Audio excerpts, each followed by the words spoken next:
যারা বলে যে আরে একটু গুনাহ করে লো, হালকা একটু জ্বলে তো জান্নাতে যাবোই মুসলমান। একদিন যদি 50,000 বছর হয়, আধা দিন জ্বললে কয় হাজার বছর?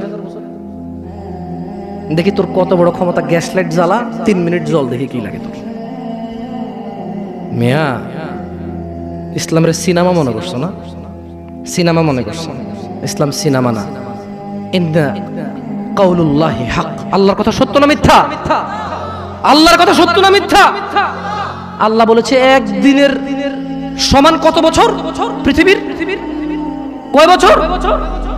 জি না, এগুলোর ভুল পৃথিবীর কসমিন কালে কেউ ধরতে পারবে না। আপনি আস্থা রাখেন আমার কথার প্রতি, কারণ এগুলো কোনো তাফসির না, এগুলো ডাইরেক্ট আই মানি আমি, ইউ মানি তুমি, ইট মানি খাও, গো মানি যাও, কাম মানি আসো, এইরকম তরজুমা। এটা কি অনুবাদ, এটা কি ব্যাখ্যা না। এটার ভুল বের করতে পারবে না কেউ ইনশাআল্লাহ। তাহলে এবার আল্লাহ তাআলা নবী সাল্লাল্লাহু আলাইহি সাল্লামকে বলতেছে, কি বলতেছে? ফাসবির, কাজেই ধৈর্য ধারণ করেন। কেমন ধৈর্য? সবরান জামিলা।